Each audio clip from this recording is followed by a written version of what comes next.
Welcome back to our continuation of License to Legacy Spectre's 10th Anniversary Edition. I'm host Javi Trujillo, and joining me once again is Mr. David Leigh from the James Bond Dossier. How do you do, David? Very well, thanks, Javi. And of course, we have Bill Koenig of the Spy Command here as well. How are you today, Bill? I'm doing fine. Thanks for asking. Well, when last we left off, we were talking about the music, both the score and the main title song for Spectre. I wanted to go into some other aspects that the legacy of this film has. There is a direct lift from the novel Colonel's Son, which gets mentioned in the credits. And I was wondering, does this, now that we're under Amazon and not Eon, does this open the door for other continuation authors going forward, having their works adapted in whole or in part for the film series? It possibly does. I'm not going, it definitely set that precedent, but it was very much a last minute thing because last week's installment of this podcast, I mentioned about the Sony hacks and drafts of the script started circulating, and somebody sent me a draft, and it was a draft dated a few days before filming got started, and there was no mention of that thing taken from Colonel's Son. Instead, there was this sequence where Blofeld talks about why he became a villain, which was when in this version he's Bond's foster brother, and he used to play poker, and they used walnuts or something in place of chips. And Blofeld thought he had a really great hand. I'm going to win this time. And then Bond bluffed him and won anyway. And that's how you become a supervillain. Well, naturally, he became an evil criminal mastermind. It's the walnuts. Thankfully, that did not make the movie. Instead, we got the thing based on Colonel's Son, the torture thing. But I mean, clearly that was something written, after filming got started. So that it's almost kind of like dumb luck that got in. And also, I've mentioned this before on the podcast, you have to search really long and hard in the end title scroll to see that credit. And it's not the most obvious. It says, it's like this long list of special thanks to, and it says the estate of Kingsley Amis. There's no mention of him in the screenplay credit at all. Thanks to the estate of Kingsley Amis and his walnuts.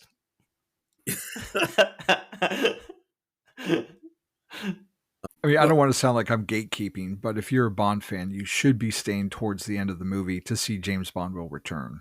So I know that, but my point is, it's like you have to look. Yeah. It's in there with like Aston Martin and Bollinger and Omega and all that. It is. You do have to wait for it. It doesn't get a lot of prominence. I plead guilty. The very first time I saw it, I missed it. And then someone pointed out to me. So the second time I watched it, I was looking really intent. Maybe that was their plan, to get you to go back for another screening so you could see the credit. I think their plan was to hide it as best they could, personally. So, well, as long as, again, the sort of last minute nature of the movie. Yeah. So, okay. So they announced in the summer of 2013, they announced a release date. We've come up with this great follow-up to Skyfall, and it's going to be wonderful. I think that's like July of 2013. But they did not announce that they had gotten the rights to Blofeld and SPECTRE back until November of 2013. Yeah. So, okay, you've been working on this story for a while. Now you've got the rights to the character back. And they insisted on using it like immediately. So that kind of shows you kind of how haphazard. The script process was. And well, speaking of haphazard, John Clark, aka Haphazard Stuff, in his video said, what they probably should have done is they probably should put the rights in a drawer and just kept going with Quantum. But no, they didn't. I forget exactly when this was. I think it was before Quantum of Solace came out. Broccoli and Wilson did an interview. It's like, well, we could use Spectre if we really wanted to. But, Quantum, it's 21st century, it's modern, it's better. And then they get the rights to Blofeld and SPECTRE back. Oh, forget that. Yeah. And that scene from the book, later leads to the destruction of Spectre's base, which landed in the Guinness Book of World Records. This stunt from Spectre used 2,223 gallons of fuel, 72 pounds of explosives, was filmed in a single take, and went on to become the largest explosion in film history, earning its place in the Guinness Book of World Records. Oh, David beat me to it. I was going to say, Yeah. and my reaction, la-ti-da. Yeah. So I think we already know the answer to this then. Does it live up to its hype 10 years later? And for that matter, No. did it live up to its hype in 2015? It never lived up to its hype. They were all very happy about it, but They certainly were. what a waste of money! Ridiculous. The it just doesn't justify it. It doesn't justify it at all. It's a moment that's just forgettable. And beyond that, it's like there's no drama associated with it. Somebody likened it to a video game set to the lowest level of difficulty. And where Bond's going around, and he seems like he's in absolutely no danger whatsoever. I counted before recording this, I forgot the number now, but he takes out 6 or 7 guards, maybe it's less than 10 getting out. And it's such a departure from him raiding the embassy in Casino Royale, where it's difficult. He's, bruised and bloody. Here he's just been tortured, but none of that affects his equilibrium. He's able to shoot with accuracy and get away. And it's kind of, in that regard, almost a little Tomorrow Never Dies-ish, where, Bond is like Superman or the Terminator. But even on the Blu-ray special features, few there are, it's like a minute and 20 seconds special thing devoted to this moment, and they show you the actual behind the scenes footage. And yes, you have this scale, I guess, of Craig and Seydoux in the foreground, but looking at what they actually did, the choreography of the explosion looks cool, but so much of what they blew up was done in post. There's very little of it that was real on the set. So you really don't ever get a sense of scale of the magnitude of the explosion, because there's not really anything being exploded except for some very shoddy walls. There's not an entire base, and it falls flat for me. It always has. Well, and I've cited this example before, The Man with the Golden Gun, a much smaller explosion.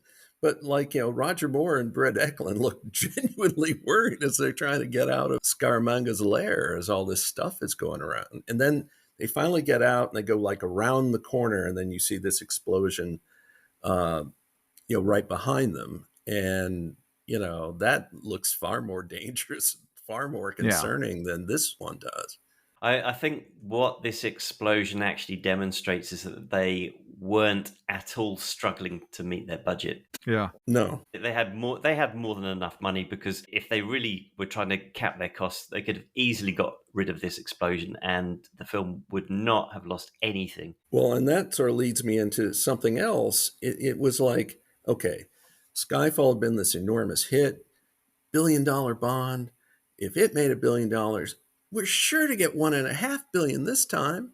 And they were practically bragging about all the money they were spending. There was they gave the Daily Mail all this access to part of the filming of the Rome car chase. And, and they were talking about, this is going to cost so much. And it's just I'm sorry, that car chase is something else that was kind of flat, just for me anyway, because, I have joked, it's not a car chase, it's a car drive. I mean, it doesn't seem like much of a chase, especially when, several years later, when Mission Impossible is doing a chase in Rome, and there's lots of cars, and it looks a whole lot more dangerous than the Spectre. Well, I mean, for a lot of this sequence, Bond is on his phone, and if he's speaking on the phone, he's not exactly struggling to keep the car on the road as he's trying to escape from Hinks.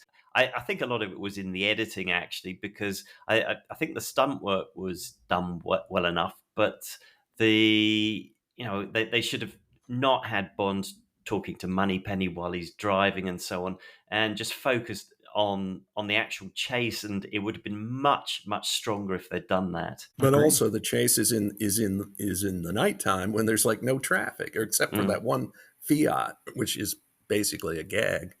And again, several years later in Mission Impossible, when they filmed in Rome, it was in daylight and there was a whole lot of cars. Who knows how much that sequence cost to film, because presumably all those cars are stunt cars. But getting back to the explosion, like, I will give them their props for having it be real. It's, it's a practical effect. It's just, there's no, even with the digital elements they added in after the fact, like, there's nothing that really sells how momentous this explosion is. So 10 years later, it's still like, okay, good for you guys, I guess. And Bill, you mentioned before, like, the movie brought back Spectre after being long dormant due to rights, which we discuss a bit in our Thunderball License to Legacy episode. And we got a peek behind the curtain due to the Sony hacks and how they would have brought the organization and Blofeld back. Was it wise to tie them into this overarching narrative? Like, we're copying what was popular at the time with the MCU and having all the movies connect. And Spectre is the movie that made everything connect from prior. 10 years on, do we need to have Spectre back? Do we need to have a connected universe going forward? I say the answer is no, because again, of how they've retconned everything, retroactive change in continuity. For those of you at home, in 2011, as Skyfall was getting started, there was a press conference, and Sam Mendes was asked, do the previous two Craig movies have anything to do with this? And he was quite emphatic. He said, no, this is its own thing. Then when they do Spectre, Silva was working for Spectre all along, or we thought it was Quantum, but he was working for Spectre. Everything was, I guess Quantum was a subdivision of Spectre. Yeah. But no, and to me, the effect was quite the opposite. It's obvious it was shoehorned. And, it's just, they should have, but Silva was such a great villain, and he was an independent menace, and they should have left him alone, leave him out of it. There was no need to make this all Spectre. I mean, I will admit, when I first saw Casino Royale, I was, they didn't have a name for the organization, but I'm thinking, okay, this is Spectre. They may not be able to use it because of the rights, but it's essentially Spectre. And in a way, of them not having a name, of them not having the Q pins we'd see in Quantum or the Spectre logo. No, I like the early Bond films where there's some continuity, there's a mention here and there. And if you've seen it, you know what they're talking about. But if you haven't seen it, you're fine. From Russia with Love, had a bit of a mention of Dr. No in the Spectre briefing scene. Something like that, you're fine. But, when you're trying to make it so interconnected, I just think it was like wasted mental energy. My thing about tying up all the loose ends and trying to connect everything together is that life isn't like that. I mean, my life is just a mess of loose ends, really. And so just don't try and make things nice and tidy, because they never are. And it just feels artificial when you do it. Well, and we've kind of glanced at this, but I'm going to take it head on. The whole idea that Blofeld was Bond's foster brother. And he's been trying to get Bond ever since they were kids. Just no. Why did you do this? It's one of the dumbest decisions in film history, I think. Yeah. I just no. Well, David, you said Thunderball's your favorite, which Spectre is a big part of that. Do you feel that the movie Spectre has damaged the reputation of Spectre and Blofeld, that Amazon should leave it alone for a while? Or do you think it's fair game for them to return in the next movie? I think they should leave it alone. I think with Spectre and with Blofeld appearing in No Time to Die, they can't use either for a few films. I don't want to say an exact number of films or an exact time period, but I think we need to at least mentally distance ourselves from those two films and the portrayal of both Blofeld and Spectre in those films, because they wasted both, and I think it's because they hadn't really planned things, as Bill was saying earlier, that everything was kind of last minute and added during filming and so on.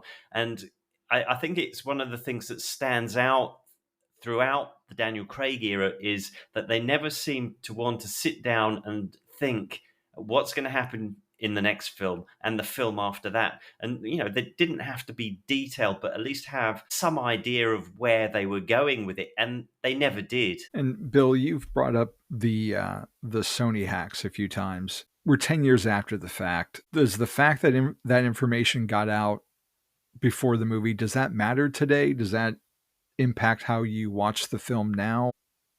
It doesn't really affect how I watch the film now. It's I will say, though, the thing about the hacks is here in the US, there's a saying that one should not watch either sausage or laws being made. And in the case of the script for Spectre, I'd add that as a third category. We didn't mention this, but originally John Logan pitched the idea of an actual 2-part film. Mm-hmm. And they initially agreed to that. But then Daniel Craig voiced and said, no, I am not doing this. It's like, the Avengers, there's lots of Avengers, but there's just one James Bond. So it's like, that's a lot of stress. So I'm not interested. So that was kind of the last minute, but that was the first big change. We also, but today the Sony hacks are more kind of are interesting footnotes and something that drastically affects your enjoyment of the film. I mean, a number of things came out. They originally wanted Ralph Fiennes, to be a traitor. And then he says, nope, I've done that with Harry Potter. I've been a villain in Harry Potter. I have no interest in being the villain here. Oh, okay. And so that's how we get the C character. And then just some of the weird ideas that popped up. So at one point in one draft, Tanner was in on it. Tanner was a traitor. And so there was a scene where Tanner commits suicide while Bond watches. Well, that's great. Poor Bill Tanner. He got trashed in that draft. He got trashed by, what's her name? Kim Sherwood. Kim Sherwood. Like, what did Bill Tanner do to you? Tanner in the novels was supposed to be the closest thing Bond had to a best friend. David, did the hacks mean anything to you? Did it affect your enjoyment of the movie or how you look at it now? I didn't bother reading the hacks. Same. I basically I read what Bill was writing about them, but that was it. I know some people had a bit of a problem with anybody reading them and writing about them. But for me, they were out in the wild, and so it was fair game. So I was fine with that. But yeah, I didn't have the motivation to actually read them myself. So thanks, Bill. Yeah, I stayed well away from it myself. I don't want it to spoil my first impressions of the movie. So, yeah. Well, in my case, I write what is primarily a news site, and whether I wanted to or not, I just like they're out there. There was a site no longer active called Gawker. They wrote a mega article about, Irma Bunt was going to be in this movie at one draft. She went away. Yeah, Irma Bunt was going to be a lesbian and have a thing for Madeline. So all this, it's more interesting and what could have been thing, because they also had spent time. Okay, we got Blofeld back. So what form will Blofeld take? And they had considered an African warlord. Blofeld was a code name. They had considered a woman Blofeld. And in the end, they hire, Christoph Waltz, but essentially he does, it's a variation on the traditional Donald Pleasance et al. Blofeld, Telly Savalas, Charles Gray, dressed sort of like updated, but same basic wardrobe. Apparently Christoph Waltz Blofeld couldn't afford socks, but it was hot. It was hot. It's hot there in the middle of the desert. In Morocco. Yeah. Well, I think it's time to pull the Band-Aid off here. Perhaps the biggest aspect that casts a shadow on the legacy of Spectre is Daniel Craig himself. So we're going to go on a journey here, folks. And big props to the Taschen book for a lot of these quotes. During an interview conducted just days after he had wrapped on Spectre, but which was published to coincide with the film's release several months later, Craig was asked if he could imagine doing another Bond.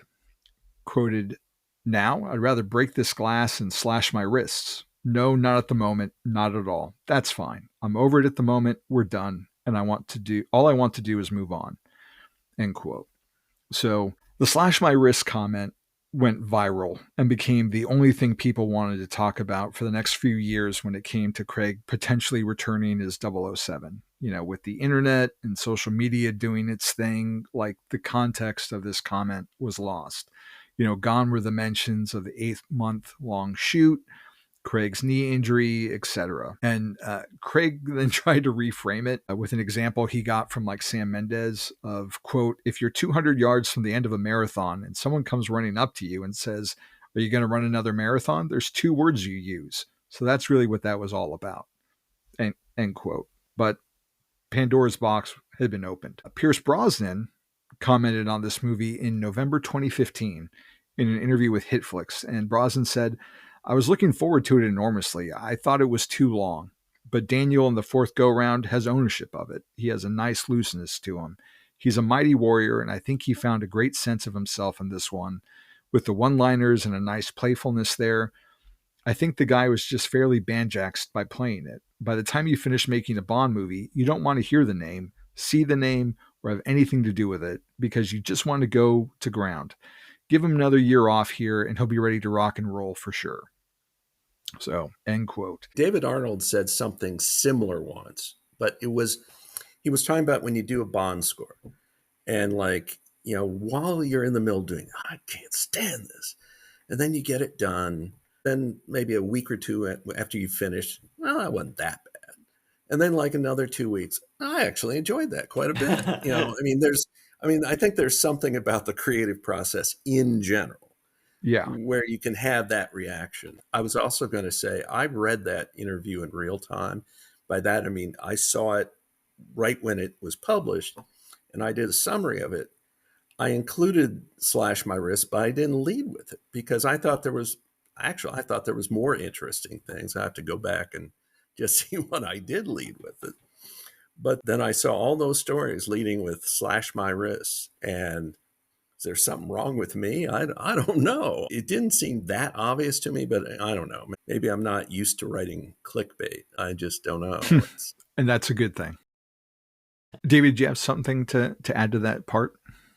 I'm with Bill that I read the slash my wrists thing, but I didn't think it was that big. And then, we'd hear nothing but that for months and months and months. And then it would die down. Then it would come back. And Daniel Craig said he'd rather slash his wrists. But there was never the context that it was just a few days after filming. And it's I'll echo what Bill said also, that, if you have ever been involved with a big project, and making a movie is a big project, at the end of it, you're just sick and tired of it. You want it to be over. You just can't wait for the final day. And it's only after that that you can kind of relax out of it, that you can actually get any sense of enjoyment. While you're doing it, it can be pretty grueling. So, of course, he didn't want to be Bond. He didn't want to jump straight back into Bond.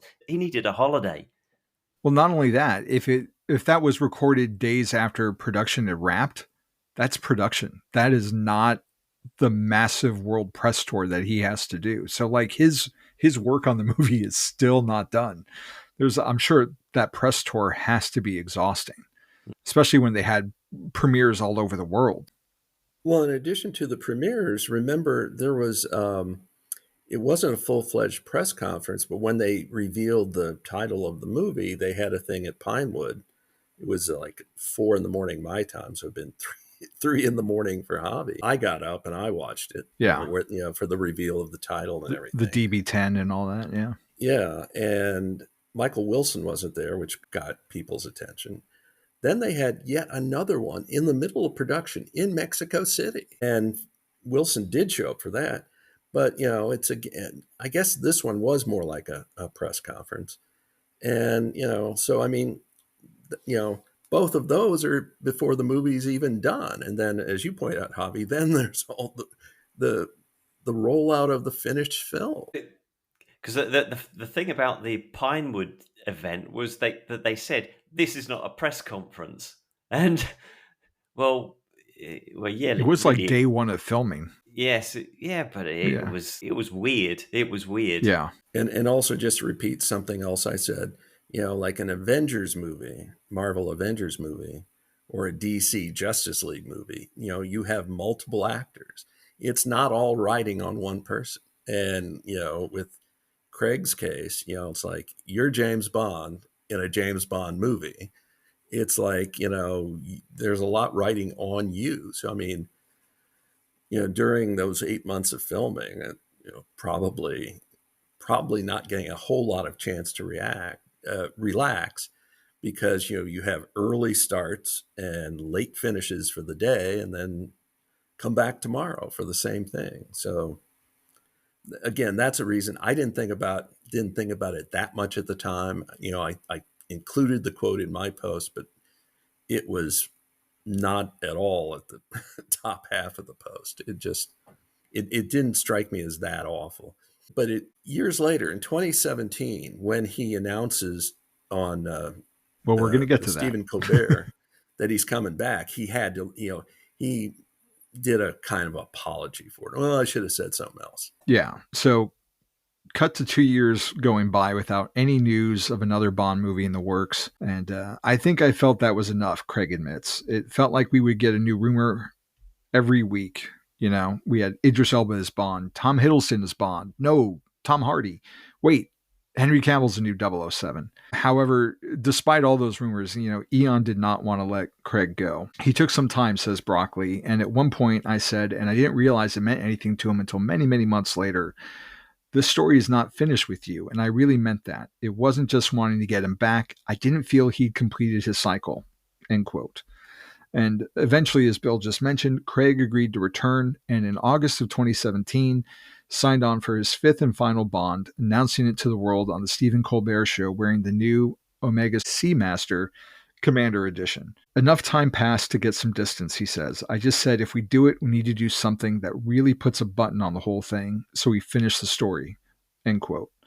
And finishing the story, as we all know, meant he wanted his Bond to die at the end, an idea the actor had been apparently hatching as far back as 2000. And while the ramifications of that speak to No Time to Die's legacy, it really began here with the aftermath of Spectre, which has only had one Bond movie following it in the last 10 years. So, gentlemen, is the fallout of this quote the true legacy of Spectre? I don't know. What I will say, though, is that when Craig said to Broccoli that he wanted Bond to die at the end of his movies, she should have said, "Shut up, Daniel.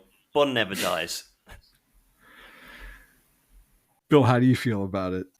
I hadn't really thought of it in those terms. I don't know. A Bond friend of mine, he has a theory. I'm not endorsing it, but I can't really argue against it. His theory is that Broccoli and Wilson were ready to walk away after Skyfall, but then it's $1 billion hit. Now what are we going to do? And that, maybe if Skyfall hadn't done quite so well, maybe they would have shut things down then. Again, as I said, I'm not endorsing that theory, but, the way things played out might be something to that. I think the comments, the way the internet, like I said, how the internet's going to internet, with all the speculation that happened because of those comments and the big gap, because it wasn't just the fact that he said that and for them to find, their creative into the story. There was also the whole, like, there was MGM problems. There were Sony problems and the financial aspects that tied into yet another series of delays. And that's not even counting like getting Danny Boyle and COVID and all that.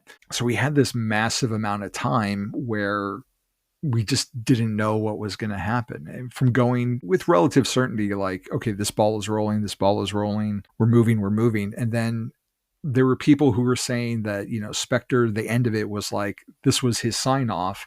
He drives off into the sunset or the morning Skyrise, I guess, that he was done with it. And the slash my wrist comment was like indicative of that. And the fact that we didn't have anything going forward. You had, bookies making bets.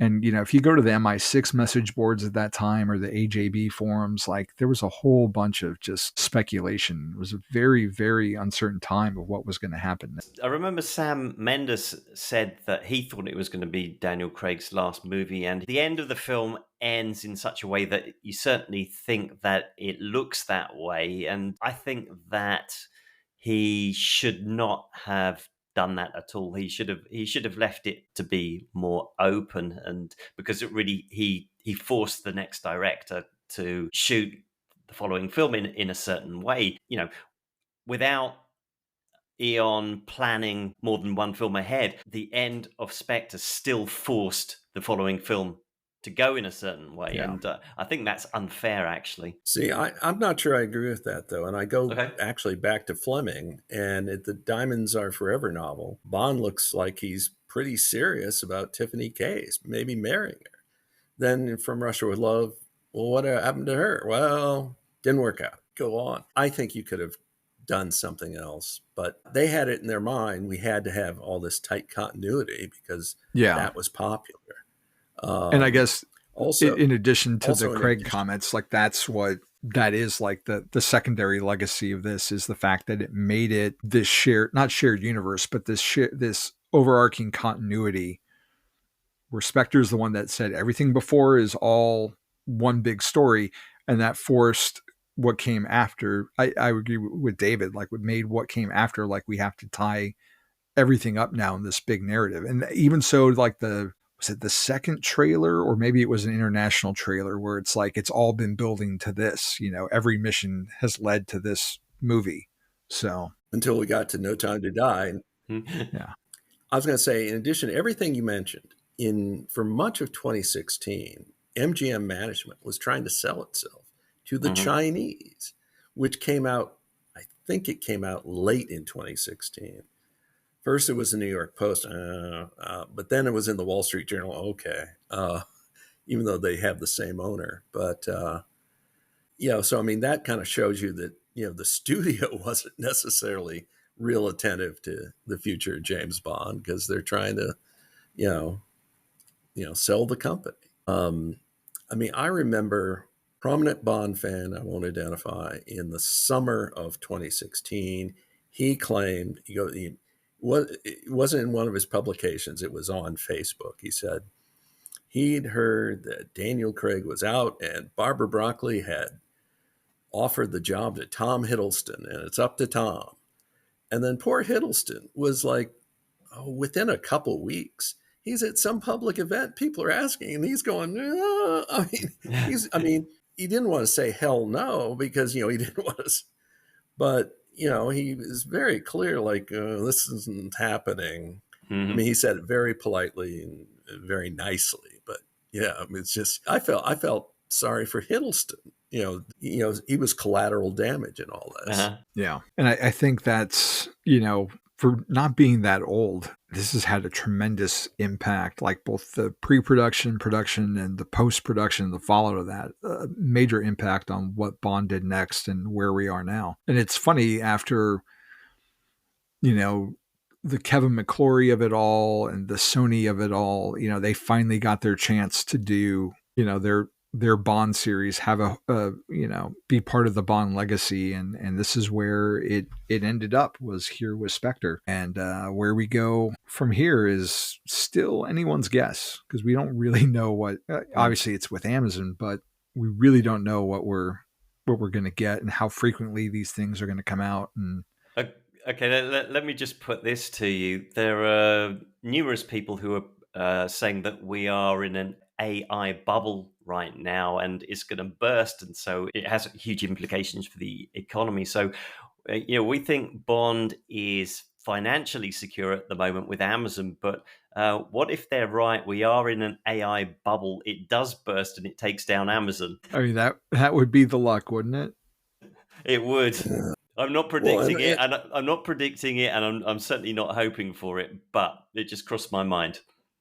Well, and also as it might affect the future of Bond, what are the future of movie theaters? There's fewer screens now than there were 10 years ago. Um, some people are questioning how much longer is, actually going to a movie theater and sitting in the dark and watching this. Barbara Broccoli, before, she did the Amazon deal, said she was very committed to the theatrical experience, but, she's not driving that bus anymore. Yeah. She has an ownership stake, but not a decision stake. I think it depends, and we're getting a little off track, but I think it depends on what type of movie people are willing to go see. And your dramas may not necessarily attract that attention, but if you have it seems to be like the spectacle movies, the ones that appeal to, the four quadrants, are what get people to continue to go back, for the general audience. Maybe not, the diehard cinephiles, but your Marvel movies, your big event things like, I don't know, even though it was on Netflix, when they've shown K-pop Demon Hunters in theaters, like those screens sell out completely, even if it's not on, 4,000 screens. So there is something that people want to go to the cinema for and connect with other people to have that shared experience. And having just seen like License to Kill and Goldeneye within the last year on the big screen again, those are full theaters practically. And there's just something to be said about seeing it that large that it doesn't, my 65-inch 4K TV does not replicate that. So I think no matter what happens, maybe budgets need to come down. Maybe we're going to see fewer movies, but I still think there's a place for Bond on the big screen, and that there still will be a big screen for a while. But that's all I've got for this show. Unless Bill, you got something else to add?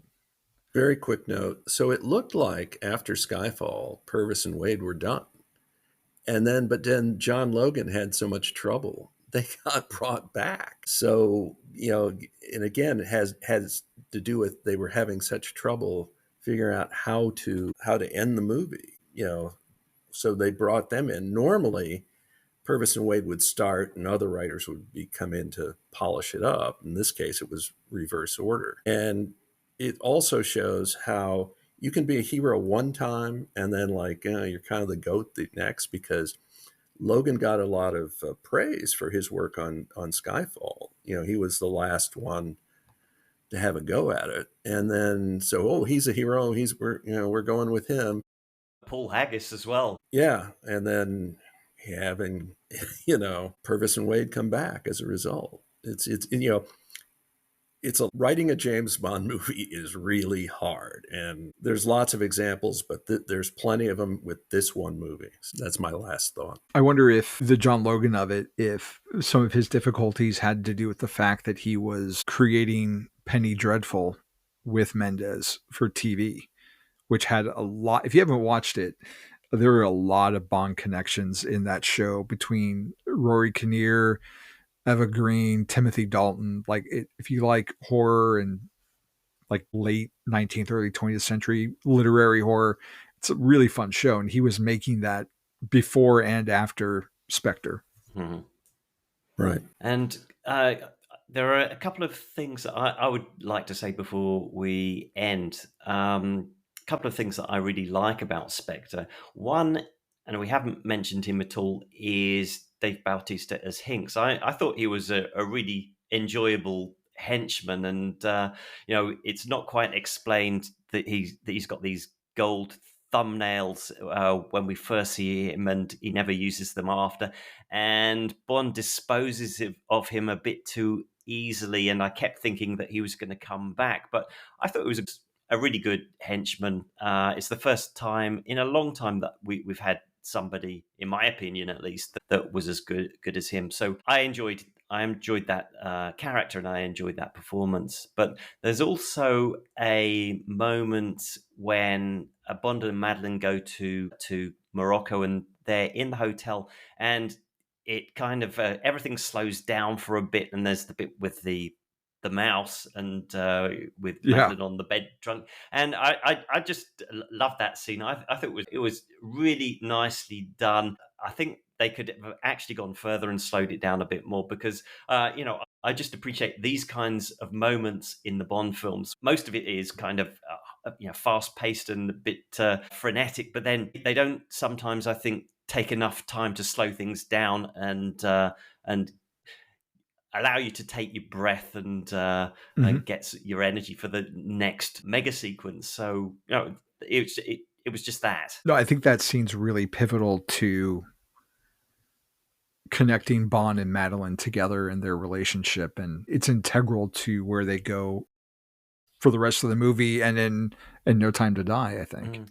I don't think their relationship works that well overall, but it almost does, and it's thanks to that sequence. Anything else to wrap up with? All right, that is going to be License to Legacy Spectre. Bill, where can people find you? They can find me at the Spy Command, hmssweblog.wordpress.com. Down the left side, there are links to some of my other sites. So best place to reach me. And David, how about yourself? You can find me at thejamesbonddossier.com, and anything else that's relevant, you can link from there. And on Instagram, I am The Bond Is Not Enough, and I'm a reviewer for BatmanOnFilm.com. I show up on the Comic Binge YouTube, Up to Speed with Wally West YouTube. I'm all over the place. Thank you so much for listening. We are wrapping up 2025. But before we do that, I just want to tease, we do have our year-end wrap-up special. And of course, there's one other major legacy movie we haven't talked about this year, which is GoldenEye. So that conversation should be happening soon. So again, thank you for listening. Make sure you follow us on Spotify, Apple, YouTube, leave comments, and the 007 Files will return.